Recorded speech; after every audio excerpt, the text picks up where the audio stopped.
안녕하세요.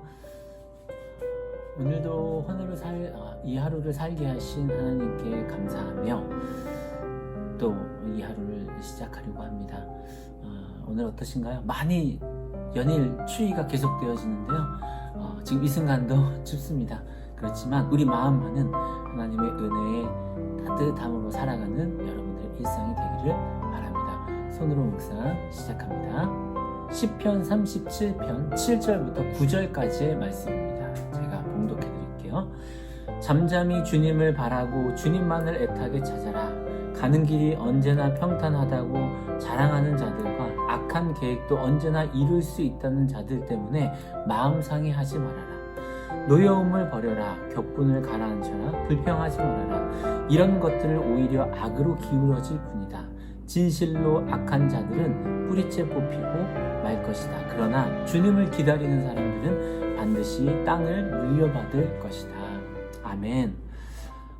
시편 37편을 통해서 일시적인 성공과 번영이 아니라 길게 영원까지 우리와 함께 하신 하나님을 바라보라는 다윗이 시편 37편을 통해서 우리에게 알려주고 있습니다. 앞서 7절부터 제가 읽어드렸는데요. 3절부터 7절까지의 말씀 속에는 현대인의 성경에 보면은 행해라, 또 삼을지어다, 또 기뻐하라, 맡기라, 기다리라 라고 하는 지시형, 명령어들이 이렇게 나옵니다. 원어에는 8가지 정도가 되는데요. 이 중에서요, 한 가지에 딱 집중하면 이 지시하신 모든 것들을 다 이겨낼 수 있는데요. 7절에 잠잠히 주님을 바라고 주님만을 애타게 찾고 간절하게 주님을 바라고 언제나 평탄하지 않을지라도 자랑하는 자들과 비교하지 않고 악한 계획도 언제나 이룰 수 있다는 자들 때문에 마음 상해하지 마라. 우리가 상한 마음일 때 있으시죠?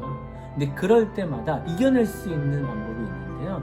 그것이 바로 기뻐하라입니다. 기뻐하라. 행해라. 네. 행해라. 품어라. 행해라. 또 품어라. 삼을지어다. 또 맡기라. 기다리라. 그 중간에 뭐가 있냐면요. 바로 기뻐하라가 있습니다.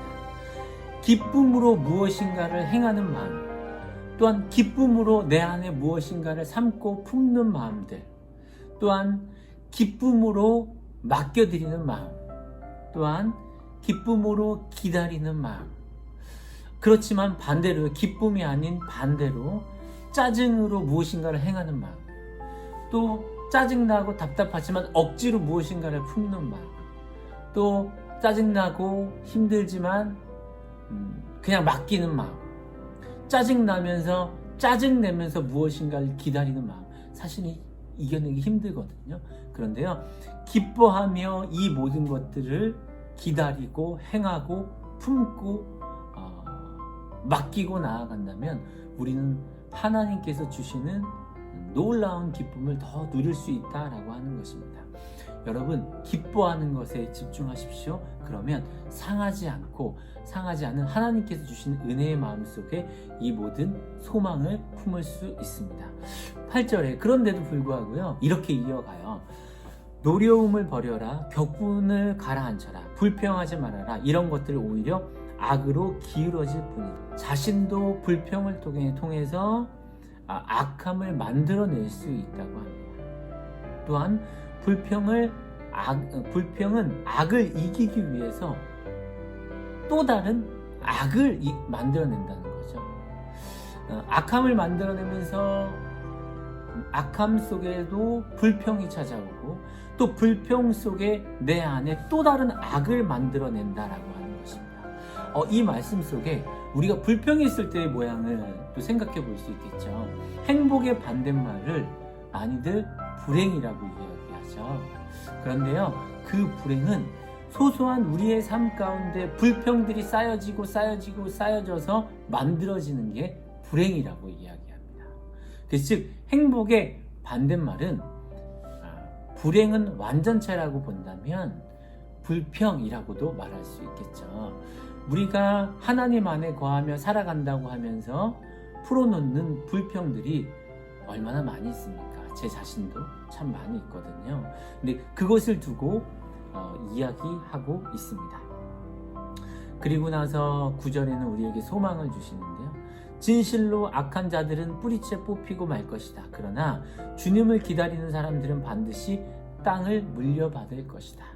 소망을 주실 것입니다. 그런데요, 지금 당장 일어나고 있는 안타까운 일들, 평탄하지 않은 일들, 그런 일들 속에서 주님을 찾지 않는 이들은 저렇게 평탄하고 저렇게 잘 사는데, 그런데 나는 주님을 찾으며 붙들며 살아가고 있는데 나는 왜 이럴까? 라고 생각하는 부분도 참 많이 있죠. 그걸 볼 때마다 참으로 힘 빠집니다. 그렇지만요, 우리 삶 가운데 지난날 힘들었던, 아픔 속에 있었던, 평탄하지 않았던, 그런데 지금 이 순간 한번 돌아보세요. 저 자신은 지금 이 순간 얼마나 하나님께서 많이 주셨는지 몰라요. 더 소망을 품고 살아야지. 그런데 시시때때로 찾아오는 평탄하지 않는 우리의 삶 속에서 또다시 불평할 수 있는 우리의 삶이 다시금 오늘의 말씀을 통해서 이 순간 하나님의 소망을 품고 살아가는 여러분들이 되기를 바랍니다. 어떻게 해요? 9절에 주님을 기다리는 사람들은 반드시 땅을 물려받을 것이다. 이 땅은 무엇일까요? 우리에게 주신 축복. 이미도 우리에게 주신 축복. 그런데 지금 이 순간 조금 찾아온 평탄하지 않음, 조금 힘든 건강함의 어려운 일들. 저도 오늘 아침 일어날 때 많이 추워서 그럴까요? 좀 피곤이 쌓여 있어서 그럴까요? 일어남이 좀 많이 힘들더라고요. 그런데 또다시 오늘 하루에게 주실 그 소망을 바라보면 단단히 일어나고 세수하고 머리 감고 또 치카치카하고, 그러니까 또다시 하나님께서 주시는 힘이 있더라고요. 하나님 또 나에게 소망을 주시는구나. 그런 마음과 동시에 또 찬양을 틀어놓았는데요. 찬양 들으면서 오늘 하루 또 힘있게 시작할 수 있었습니다. 여러분들 하나님 안에서 소망을 품고 살아가십시오. 또 우리에게 주신 하나님의 명령들을 잘 따르면서 그 안에서 기뻐하면서 그렇게 소망을 품고 오늘을 살아가는 여러분들이 되시기를 바랄게요. 오늘도 소망을 품고 기뻐하며 살아가는 여러분들 되시길 바라겠습니다. 오늘도 싱싱하십시오. 기도하겠습니다. 살아계신 주님, 하나님의 소망을 품고 지금을 살아가는 우리들 되게 하여 주시옵소서. 지난날 평탄하지 않았던 우리의 삶, 그런데요, 지금 이 순간 그 모든 것들이 지나고 지금 이 순간도 소망을 품고 살아가고 있습니다. 앞으로 주실 하나님의 축복, 지금 이 순간 누리며 소망을 품고 기뻐하며 하나님의 시간들을 마음 다해 살아갈 수 있는 우리들 되게 하여 주시옵소서. 주님 감사합니다. 우리 주 예수님의 이름으로 기도합니다. 아멘.